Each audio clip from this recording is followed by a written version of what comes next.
하나님의 말씀 사도행전 6장 1절부터 7절입니다. 제가 봉독하겠습니다. 그때의 제자가 더 많아졌는데 헬라파 유대인들이 자기의 과부들이 매일의 구제에 빠짐으로 히브리파 사람을 원망하니 12제자가 모든 제자를 불러 이르되 우리가 하나님의 말씀을 제쳐놓고 접대를 일삼는 것이 마땅하지 아니하니 형제들아 너희 가운데서 성령과 지혜가 충만하여 칭찬받는 사람 7을 택하라. 우리가 이 일을 그들에게 맡기고 우리는 오로지 기도하는 일과 말씀 사역에 힘쓰리라 하니 온 무리가 이 말을 기뻐하여 믿음과 성령이 충만한 사람 스데반과 또 빌립과 브로고로와 니가노르와 디몬과 바메나와 유대교에 입교했던 안디옥 사람 니골라를 택하여 사도들 앞에 세우니 사도들이 기도하고 그들에게 안수하니라. 하나님의 말씀이 점점 왕성하여 예루살렘에 있는 제자의 수가 더 심히 많아지고 허다한 제사장의 무리도 이 도에 복종하니라. 아멘. 오늘 말씀은 사도행전 6장 1절로 7절입니다.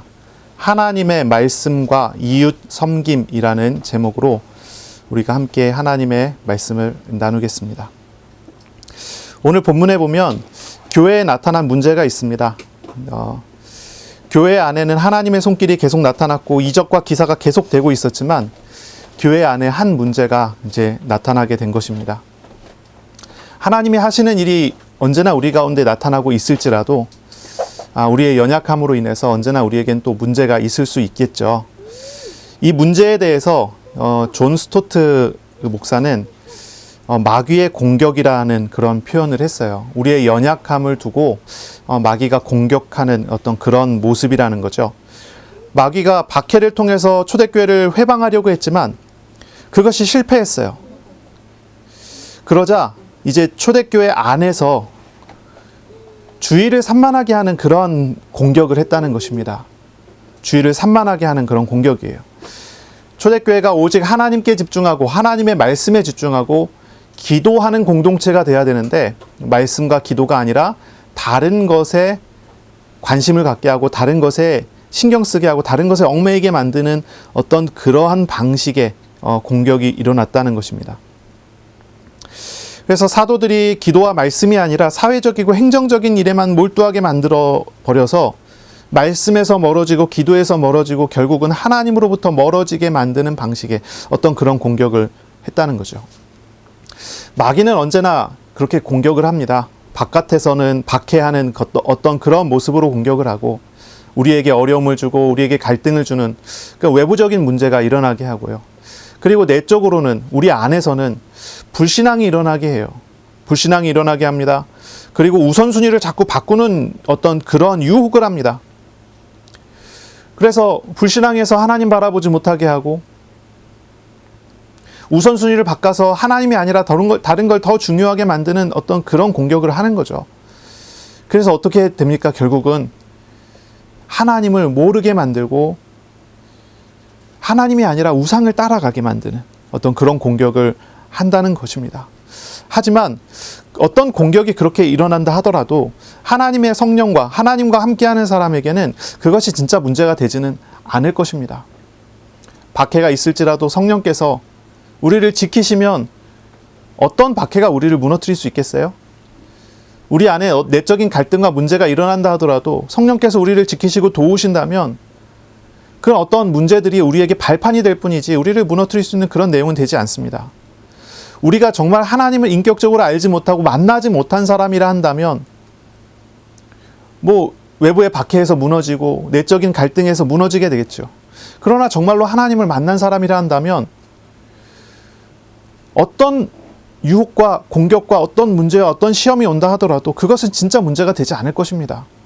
하나님께서 그 사람을 결국은 하나님이 원하시는 자리에 세우시고 하나님이 원하시는 응답으로 인도하실 것이기 때문이겠죠. 그러므로 우리가 하나님을 크게 바라보는 그런 우리의 마음과 우리의 눈이 필요하다는 그런 것입니다. 하나님을 크게 바라보는 그런 우리의 어떤 태도가 필요합니다. 우리가 문제가 생기면 자꾸 그 문제를 크게 보고 하나님을 작게 봐요. 그래서 그 문제를 어떻게 해야 될지 고민을 하죠. 그러나 하나님을 크게 보면 문제가 오면 문제보다 더 크신 하나님께서 이 문제를 어떻게 하시려고 나에게 허락하셨는가를 생각하게 되죠. 하나님의 뜻을 찾고 하나님의 인도하심을 찾아가지 않겠습니까? 어떤 문제가 일어나더라도 그것은 진짜 문제가 되지 않는 그런 발걸음 속에 서게 되는 것입니다.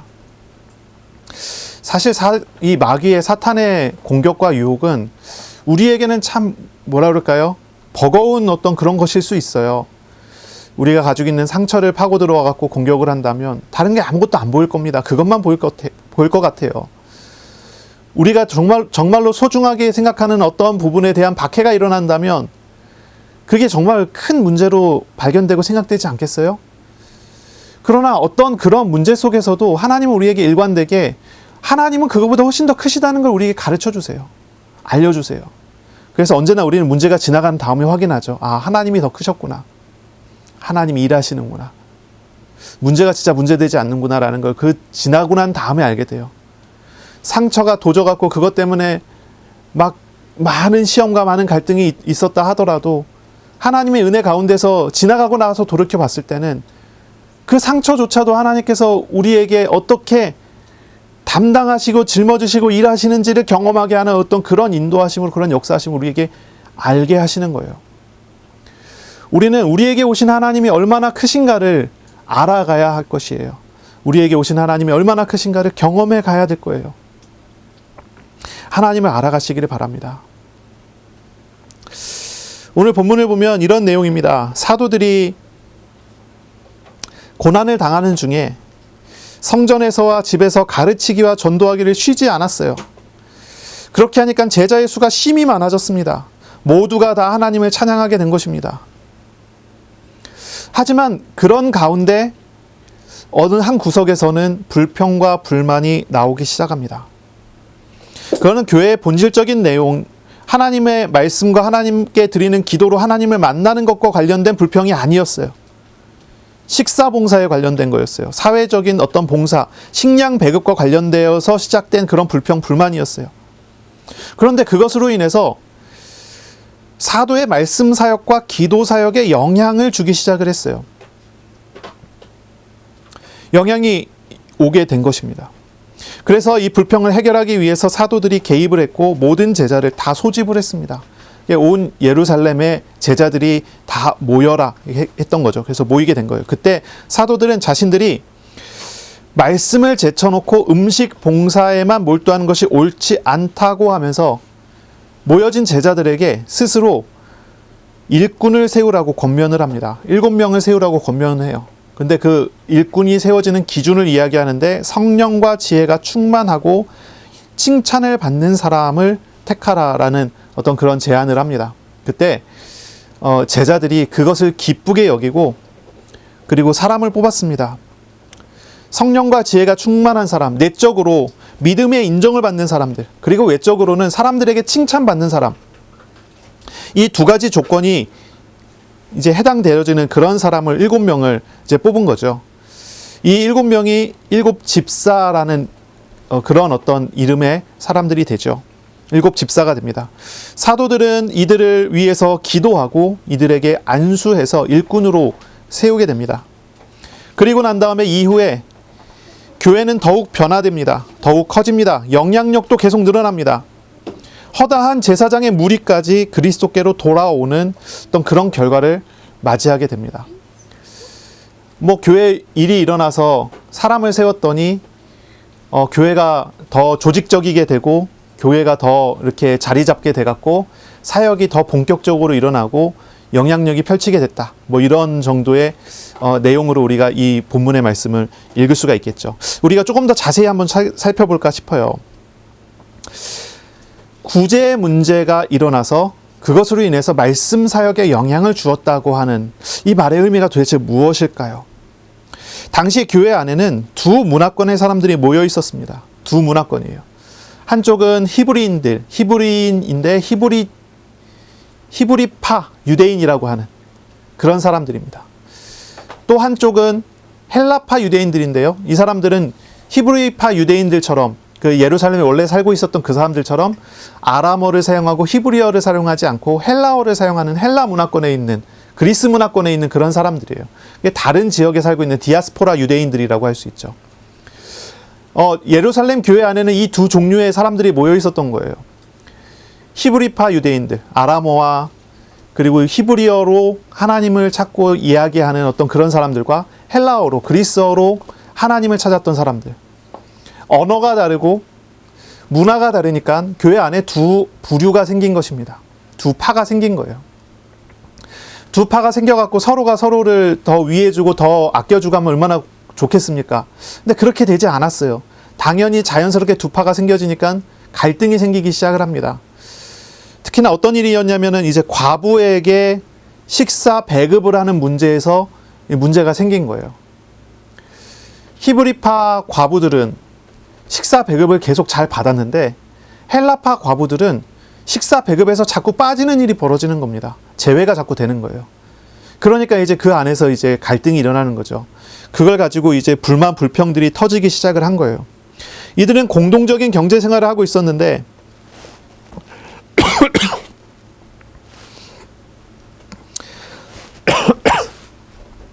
교회 안에 복지가 계속 일어나야 되잖아요. 뭐 먹을 게 있고 가진 게 있는 사람들은 살아갈 수가 있지만 먹을 게 없고 가진 게 없는 사람들은 도움을 받지 않으면 살 수가 없는 상황인 거예요. 특히나 과부와 고아들의 경우는 아주 뭐랄까요? 지금과는 달리 먹고 살 수 있는, 스스로 먹고 살 수 있는 방법이 아주 없었던 그런 상황이에요. 거의 다른 사람들의 도움을 얻어야만 살아남을 수 있는 사람들이 과부와 고아와 같은 그런 사람들이었어요. 네.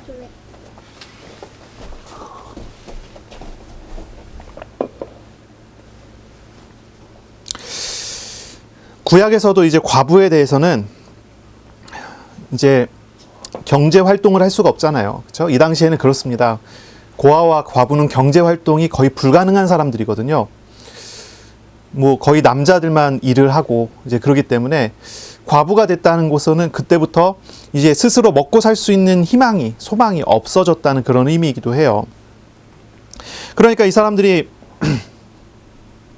살아남는 방법은 다른 사람들의 배려가 있지 않으면 살아남을 수가 없는 거예요. 당연히 구약 때도 그랬고 신약 교회에서도 이런 어떤 상황이 있었던 거죠. 그래서 공동 경제 생활을 하고 있었지만 언제나 과부들은 매일 이 식량을 배급을 받아야지 살 수 있는 그런 사람들이었던 거죠. 그런데 이 먹는 것에 대하여 문제가 생겼다는 거죠. 문제가 생겼어요. 이거는 식량 배급에서의 우선적인 어떤 배급의 순서의 문제, 뭐 이런 부분이 될 수도 있겠지만 사실은 이거보다 훨씬 더 큰 문제였어요. 교회는 언제나 말씀하시는 하나님을 만나고 기도로 하나님과 교제하는 곳이어야 돼요. 그런데 하나님을 만나는 것에 집중해야 되는 교회가 식사 봉사 문제로 갈등하고 상처 입고 싸우기 시작을 하는 거예요. 물론 이제 사회적 봉사가 중요하지 않은 것은 아니에요. 이건 매우 중요하죠. 이웃을 섬기는 것은 하나님의 뜻이에요. 하나님의 명령이에요. 이웃 사랑에는 하나님의 뜻이 담겨져 있어요. 하지만 이 일과 관련해 갖고 하나님의 말씀에 영향을 주기 시작을 한 거예요. 사도들이 말씀 사역에 집중하고 기도에 집중해야 되는데 그걸 할 수 없을 정도로 교회 안에서 분란이 일어나게 된 거예요.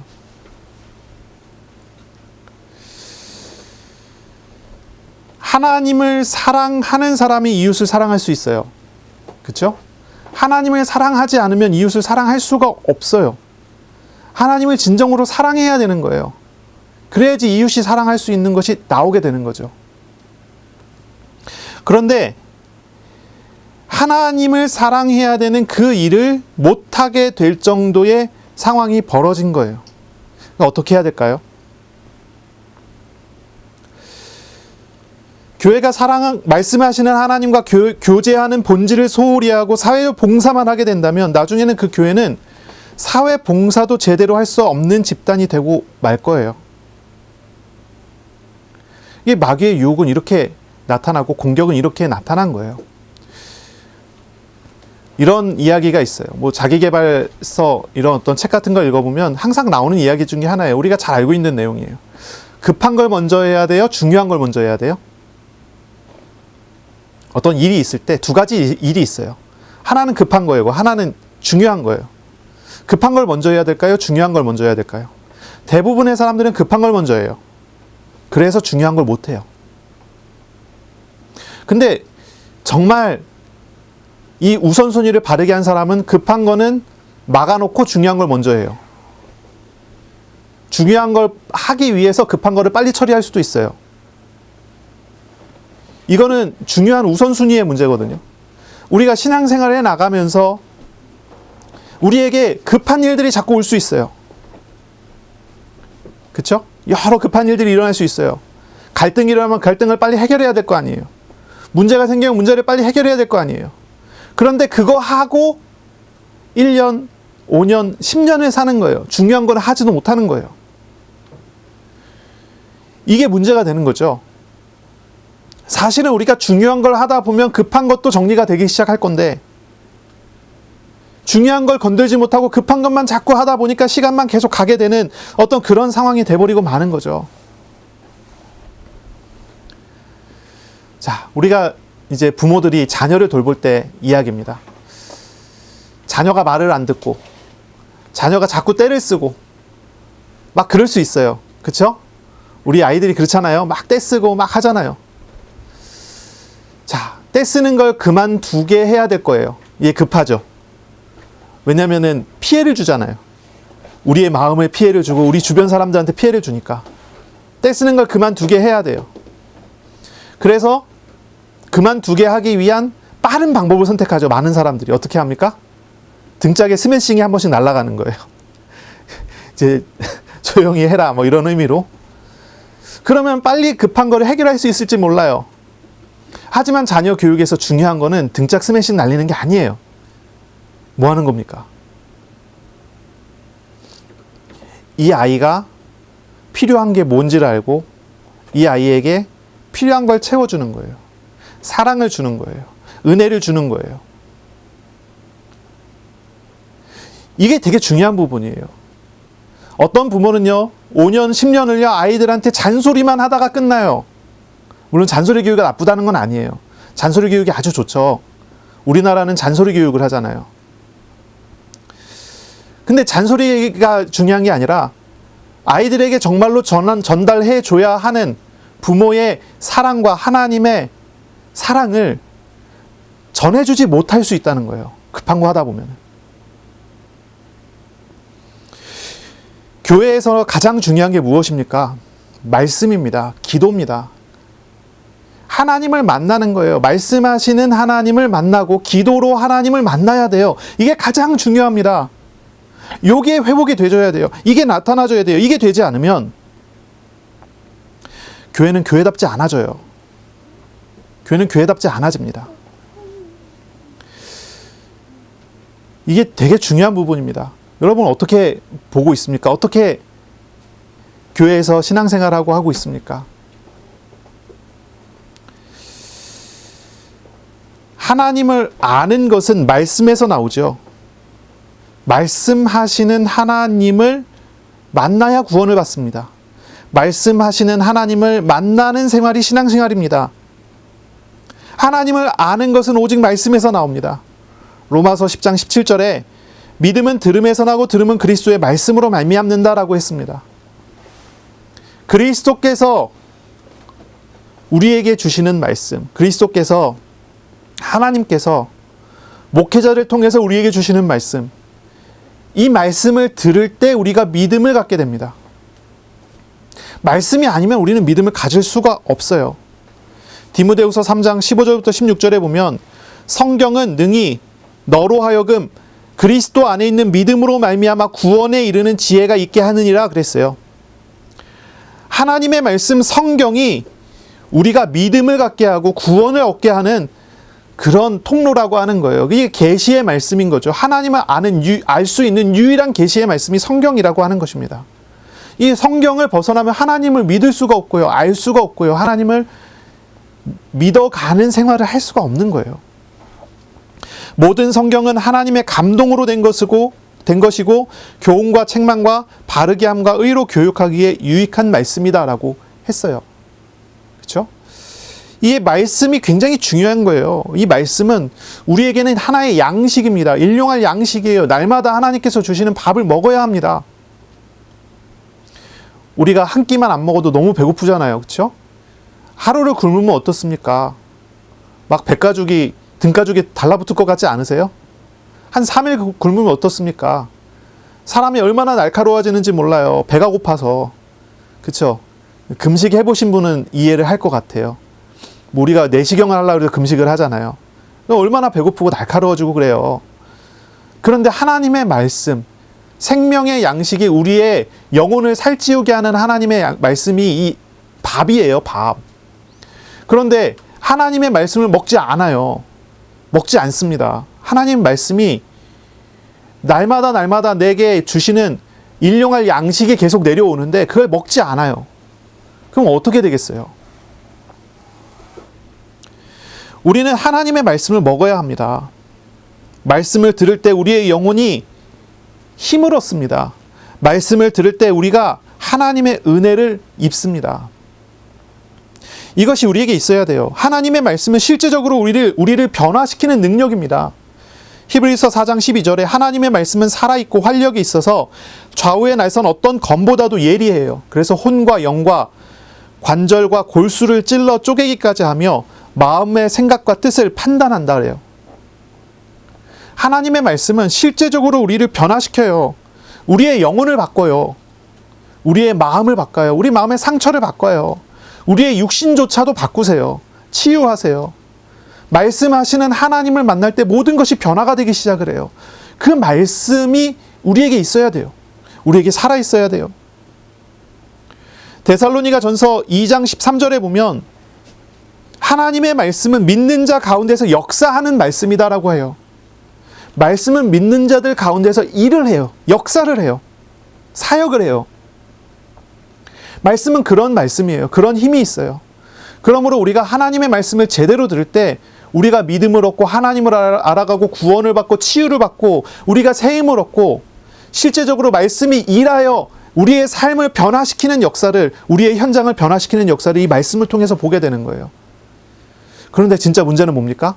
이 말씀이 너무나 중요한데 말씀을 제쳐놓고 다른 급한 거에 우리가 얽매여져 있다는 거예요. 다른 급한 거에 얽매여져 있어요. 무엇이 급합니까? 너무나 중요한 드라마가 있어서 말씀이 아니라 드라마를 따라가고, 너무나 중요한 만화책이 있어서 만화책을 봐야 되고, 너무나 중요한 그림이 그려져야 돼요. 그림 그리고 싶어요. 그림 그려야 되고. 이 말씀을 듣는 게 아니라 다른 걸 자꾸 하게 돼요. 왜냐면 그것이 나에게 급하다고 생각되니까 막 그걸 따라가는 거예요. 내가 그게 더 좋으니까 막 따라가는 거예요. 그러다 보면은 말씀은 점점 멀어지고, 말씀은요, 우리와 함께 하시는 하나님의 약속이에요. 하나님은 말씀하시고 성취해 가세요. 하나님은 약속하시고 일을 하십니다. 말씀을 묵상하고 말씀을 따라갈 때 우리는 하나님께서 우리의 미래에, 우리의 삶에 일하시는 것들을, 약속하신 대로 사역하시는 것들을 우리는 경험해요. 시편 119편 105절에 주의 말씀은 내 발의 등이요 내 길의 빛이니이다 그랬어요. 우리의 미래를 어떻게 알 수 있습니까? 우리는 알 수가 없어요. 그러나 하나님은 말씀으로 우리의 미래에 빛을 비추세요. 우리는 그거 따라가는 거예요. 하나님의 말씀을 정말로 따라가고 계십니까? 이게 굉장히 중요한 거예요. 사도들은 이것을 하지 못하게 돼갖고 심각하게 생각을 한 거예요. 그래서 모든 제자들을 다 불러 모은 거예요. 오직 말씀과 기도에 전무하기 위하여 다른 일들을 맡길 제자들을 세우기 시작을 한 거예요. 그것이 제자를 세운 사건이에요. 오늘 나타난 이 본문의 사건인 거죠. 우리가 이 부분을 회복을 해야 되는 거예요. 정말로 말씀을 따라가고 계시는지, 말씀 안에 살고 계시는지, 이게 우리에게 있어서의 정말 중요한 질문이 아니겠어요? 어떤 사람은요, 말씀이 살아서 역사된다는 걸 잘 못 믿어요. 말씀이 살아서 역사되긴 하겠죠. 그런데 일주일 동안 하나님께서 계속 일하신다는 거 잘 못 믿는 것 같아요. 지금 내가 말씀 묵상할 때 하나님께서 지금 나에게 사역하신다는 거 못 믿는 것 같아요. 언젠간 일하시겠지라고 생각하지, 지금 사역하시는 하나님의 사역을 믿지 못해요. 지금 나에게 말씀하시고 일하시고 역사하신다는데 믿어지십니까? 많은 사람들이 실질적으로 신앙생활 하는데요, 믿음이 없어요. 믿음이 없다기보다는 믿음이 약해요. 잘 믿지 못하는 거예요.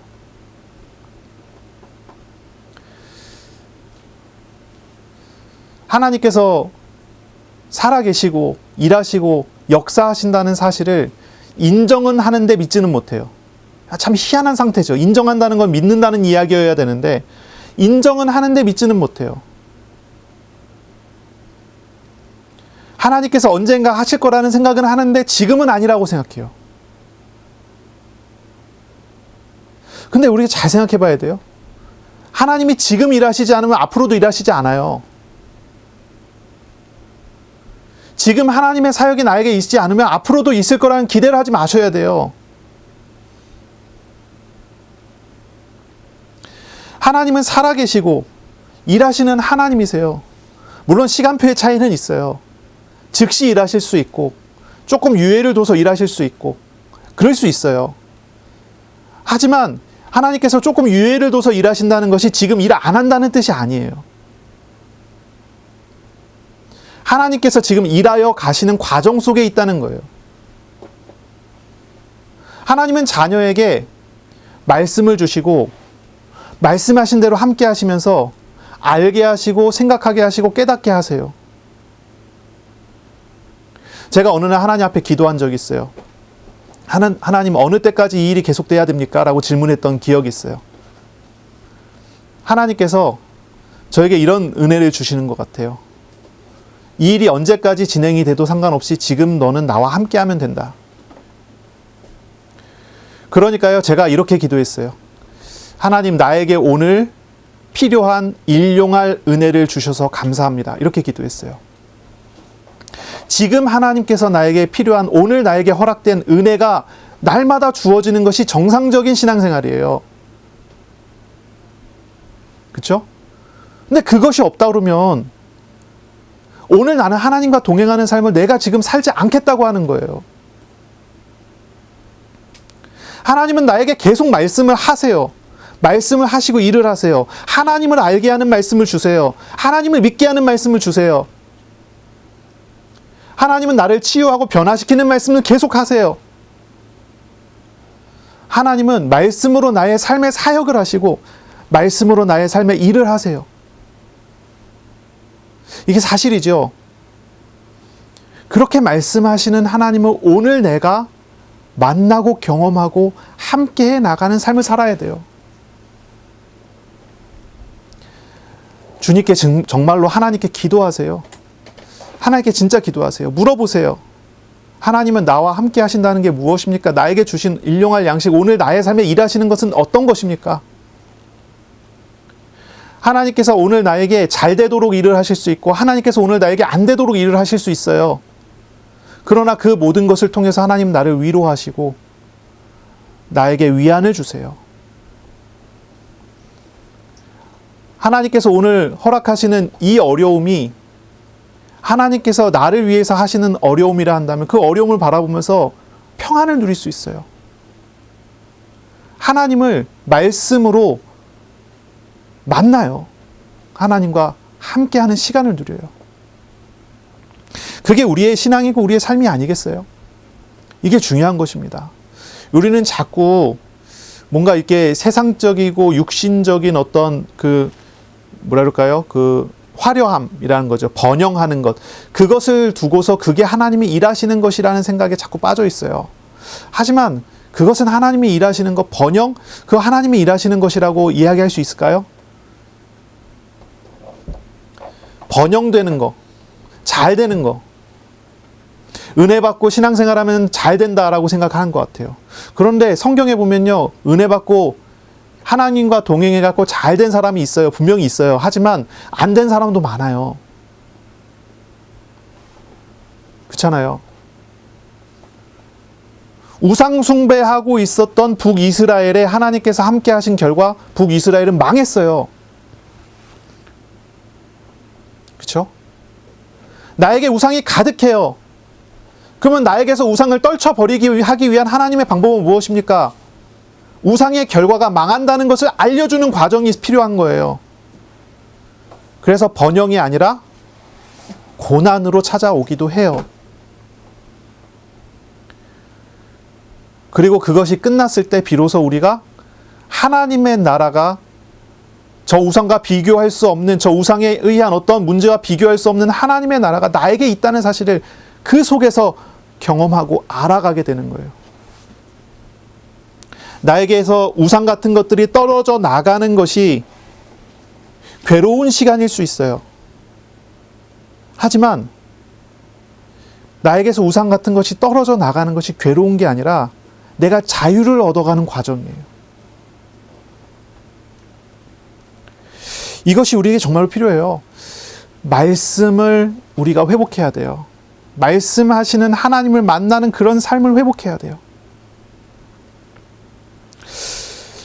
동시에 우리는 이 말씀을 따라가면서 우리의 이웃 섬김의 삶도 같이 응답으로 회복되어야 되는 것입니다.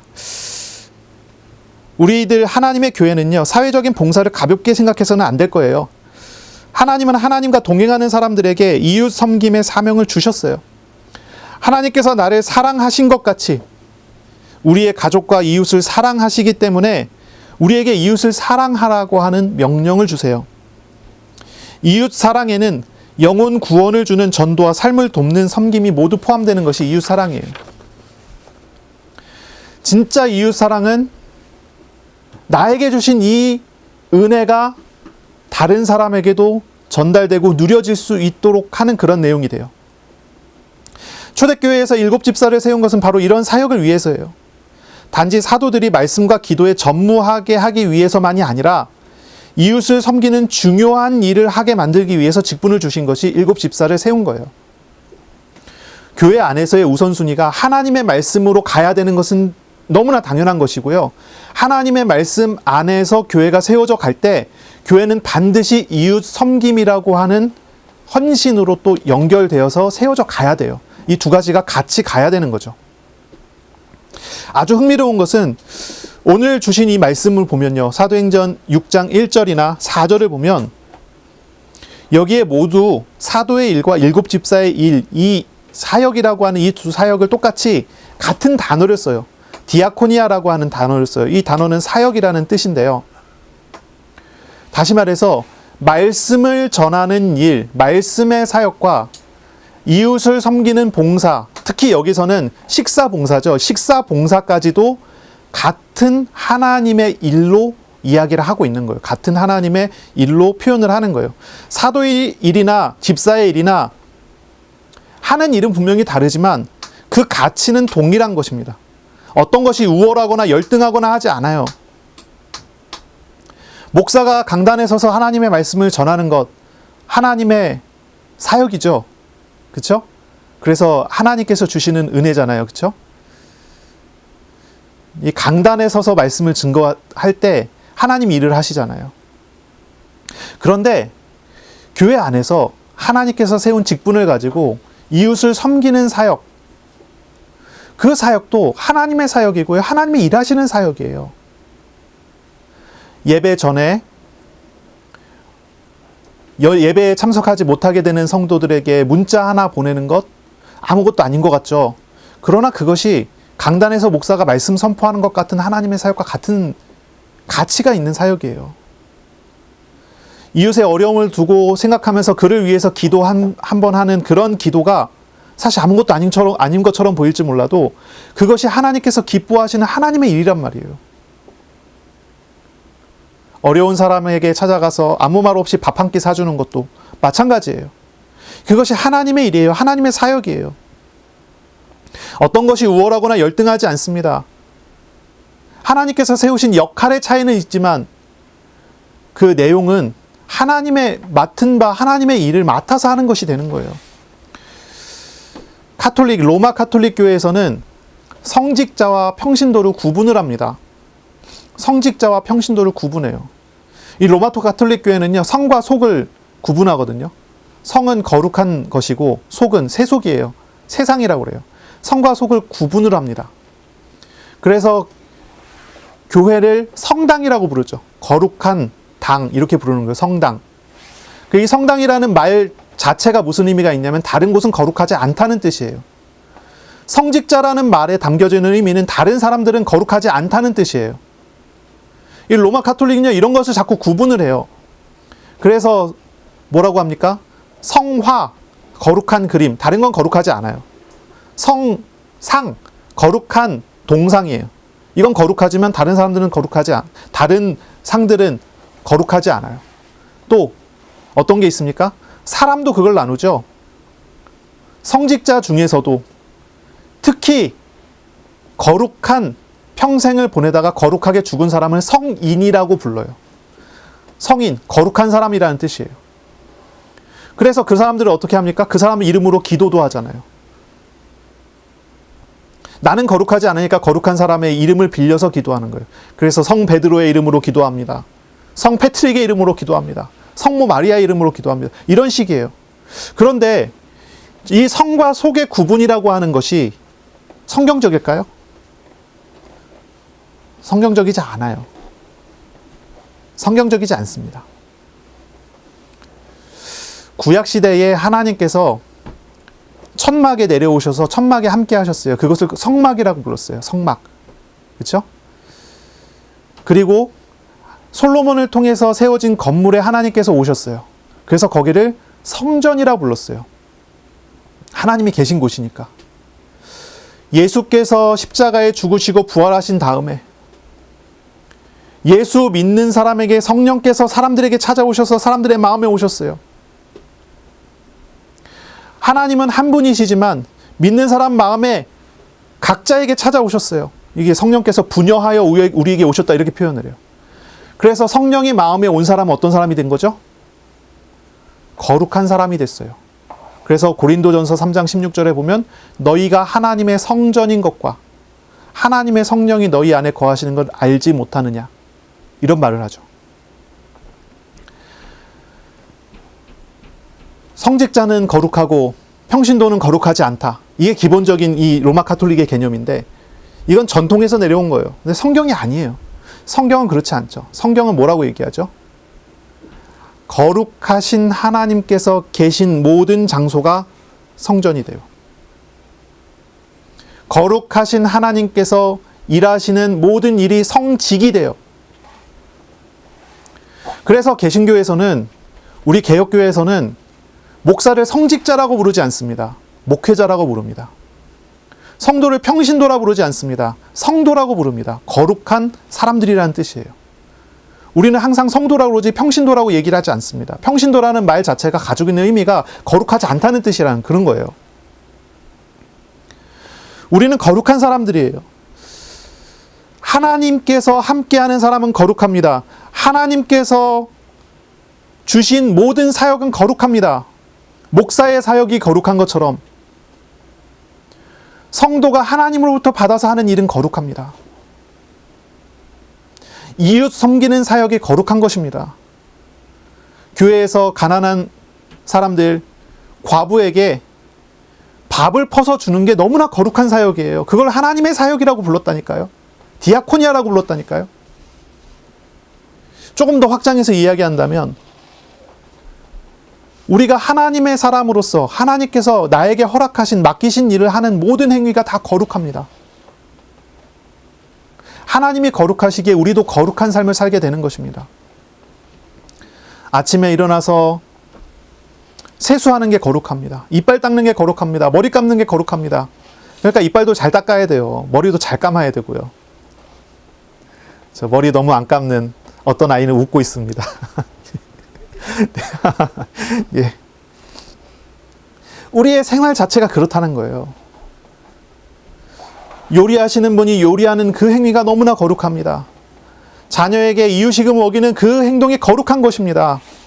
우리가 살아가는 모든 행동이 하나님과 함께하는 사람으로서 우리가 살아가는 이 행동들은 거룩한 것이 되어 있습니다. 이것이 너무나 중요한 비밀이에요. 우리는 죄 많은 죄인들이지만 우리에게 찾아오셔서 대속하신 예수님 때문에 우리와 늘 동행하시는 거룩하신 하나님 때문에 우리가 거룩한 사람으로 살게 되는 것이에요. 사실 우리의 마음은 늘 욕심과 우상과 죄가 많습니다. 그러나 우리를 짊어지신 주님 때문에 하나님이 성령이 거하시는 거룩한 집으로서의 사람이 되어 있다는 말이에요. 우리 모두가 죄인이지만 거룩하신 하나님께서 함께 하시는 모든 사람은 거룩한 삶을 사는 자격이 있고 그러한 삶 속에 들어온 사람이라는 거예요. 우리가 삶을 사는 장소도 그렇습니다. 교회만 거룩합니까? 아니에요. 하나님께서 통치하시는 모든 장소가 다 거룩합니다. 그러므로 우리가 교회를요, 성전이라고 부르면 안 돼요. 교회당이라고 불러야죠. 진짜 성전은 어디에 있습니까? 하나님이 거하시는 모든 장소가 성전으로 존재합니다. 가까이 있는 예수 그리스도를 마음에 모셔놓고 사는 나의 마음이 성전되는 것이고, 예수님께서 함께 하시는 우리 가정이 성전인 것이고, 예수께서 통치하시고 함께 하시는 나의 삶의 자리, 그 자리가 성전이 됩니다. 아, 나 빼고 전부 불신자들인데요, 그래도 거기가 성전입니까? 이렇게 물어볼 수 있어요. 그래도 나 때문에 그곳은 성전입니다. 모두가 다 불신자일지라도 나 때문에 하나님께서 그곳에는 특별한 섭리를 이루어 가실 것이기 때문에 거기는 성전이 됩니다. 우리가 이 사실을 알아야 하죠. 이 사실을 생각해야 되죠.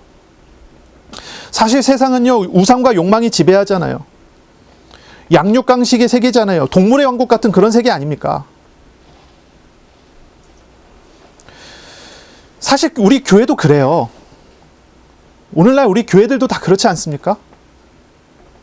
교회라고 해서 들어왔더니 교회 안에 사람들은 무슨 생각하고 있나요? 이권을 생각하고 있어요. 욕심과 우상이 가득하고 지배하고 있는 세계예요. 교회 안도 그래요.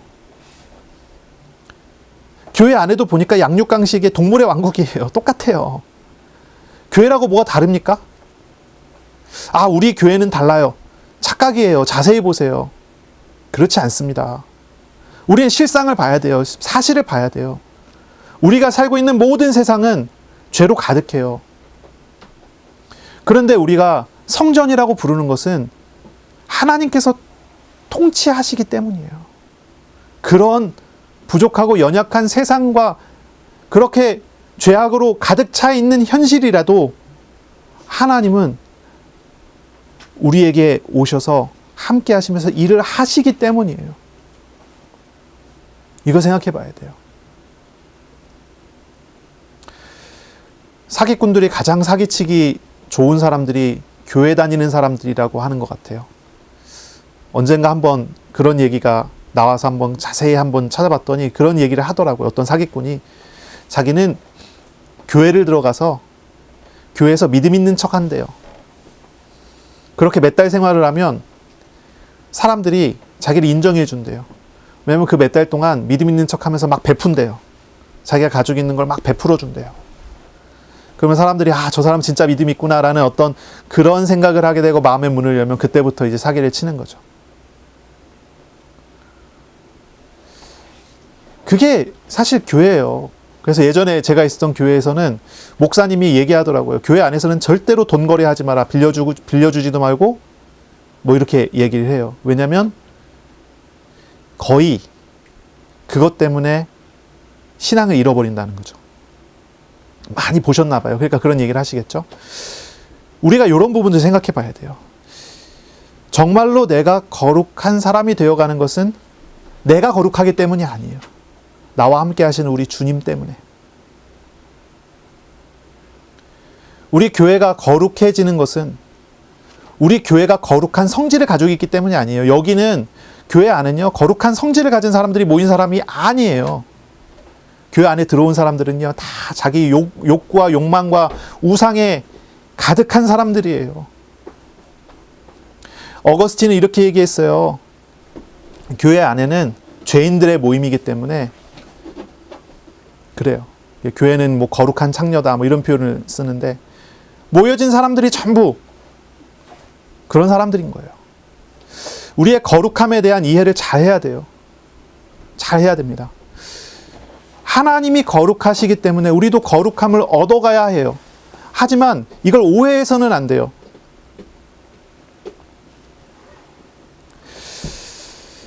그러므로 우리는 주님을 바라보고 주님 말씀으로 우리는 채워져 가야 돼요. 하나님의 나의 삶에 일하시는 것을 보고 거기에 순종함으로 그 거룩함에 참여하는 거예요. 하나님이 말씀하시고 역사하실 때 거기에 동참함으로 우리가 거룩해져 가는 거예요. 거룩한 삶을 살아가는 거예요. 그러나 언제나 우리의 본성은 거룩함에 있지 않다는 것을 잊지 말아야 돼요.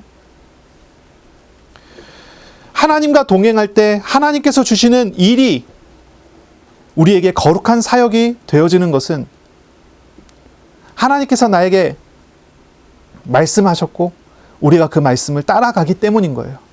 이것을 우리가 잊지 말아야 할 거예요. 그러므로 하나님과 동행하는 사람은 그가 하는 일이 청소가 되든 요리가 되든 사물을 보는 것이든 육체 노동을 하는 것이든 하나님께서 오늘 나에게 맡기신 일로 받고 하나님께서 나와 동행하시면서 이루실 일로 발견된다면 그것이 가장 거룩한 일이 되는 것입니다. 그러니까요, 일할 때 대충 일하지 말고 하나님 앞에서 일을 해요. 내가 일하는 그 일 속에서까지도 하나님이 동행하심을 경험해 나가는 그런 삶을 살아야 돼요. 다시 본문으로 돌아가서 보면 하나님은 7 집사를 세우게 하셨어요. 그들에게 하나님의 일을 맡기셨어요. 그 일은 구제하는 일이었어요. 그들은 구제를 하나님의 일로 받아서 행했어요. 목사가 말씀과 기도에 전무하는 것이 하나님으로부터 받은 일인 것처럼 집사는 구제하는 일이 하나님으로부터 받은 일이 됐어요. 부르심에 맞게 자신의 일을 했고 부르심에 맞게 자신의 삶을 바쳤어요. 직분이 있는 사람은 직분을 가지고 하나님 앞에 헌신하고 직분이 없는 사람은 직분이 없는 가운데 자신의 부르심에 맞게 자신의 삶의 자리에서 주어진 일에 성실하게 해나가는 그러한 모양들이 교회 안에 나오는 것 같아요. 그랬더니 어떻게 됩니까? 교회가 또 한 번에 큰 발자국을 앞서 나가는 발자국을 찍게 됩니다. F.S. 브루스라고 하는 교수는 이런 얘기를 했어요. 7 집사를 세운 이 사건이 새롭고도 중대한 진보가 되는 사건이었다. 이렇게 얘기를 해요. 그동안 초대교회는 계속 부흥해 왔어요. 계속 숫자가 늘어났어요. 차곡차곡 계속 늘어났어요. 그런데 7 집사를 세우고 난 다음에 어떤 표현이 있습니까? 7절에 이런 표현이 있습니다. 하나님의 말씀이 점점 왕성하여 예루살렘에 있는 제자의 수가 더 심히 많아지고 허다한 제사장의 무리도 이 도에 복종하니라. 전혀 새로운 한 진보가 일어났어요. 제사장의 무리들이, 허다한 제사장의 무리들이 나오게 돼요.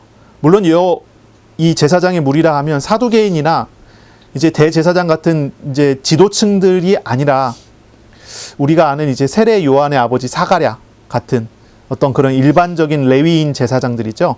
그런 사람들이 대부분이라기보다는 상당수가 이제 예수를 믿게 되고 교회 안에 들어오게 되는 변화가 일어났다. 이제 이런 정도의 해석이 될 것 같아요.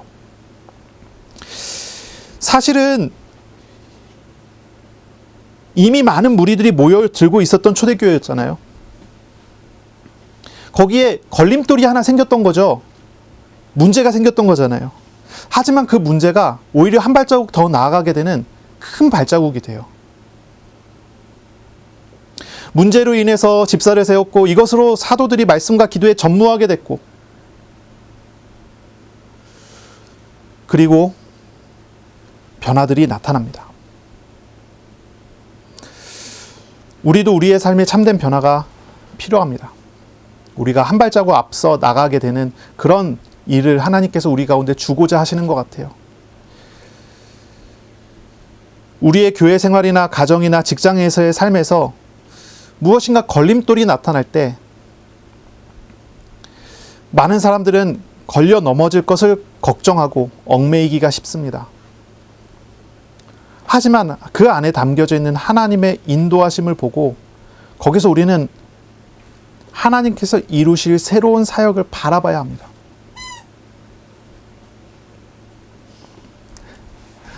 먼저 우리는 하나님의 말씀으로 돌아가는 변화가 있어야 합니다. 우리에게 있는 어떤 일과 문제와 걸림돌이 있다면 하나님의 말씀으로 돌아가는 변화가 있어야 합니다.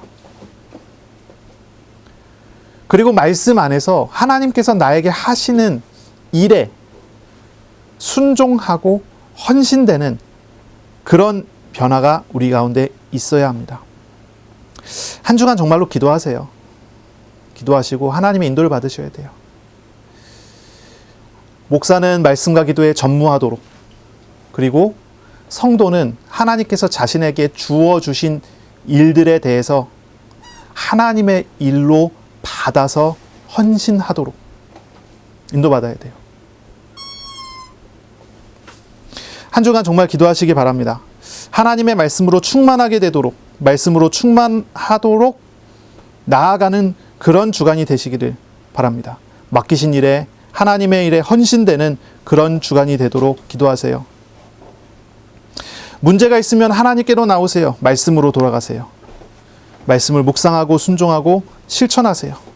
그리고 주어진 일을 하나님 앞에서 하세요. 이런 과정들을 통해서 하나님은 우리의 삶을 인도하실 것입니다. 기도하겠습니다. 하나님 아버지, 감사합니다. 오늘 우리에게 말씀을 주셔서 우리가 이 말씀을 따라 생명을 얻고 누리고 소유하며 변화될 수 있도록 복 주셨으니 감사합니다. 주님, 한 주간 정말로 하나님의 말씀을 사모하고 하나님의 말씀을 따라가는 우리 성도들 다 될 수 있도록 복 내려 주옵소서. 기도하게 하시고 주님을 찾게 하시고 주님과 교제하게 하옵소서.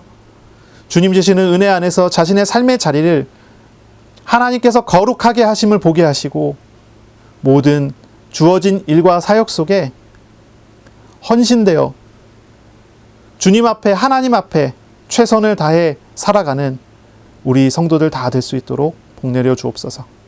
감사합니다. 예수님의 이름으로 기도합니다. 아멘. 우리 구주 예수 그리스도의 은혜와 하나님의 사랑하심과 성령의 교통하심이 이제로 영원토록 함께 있을지어다. 아멘.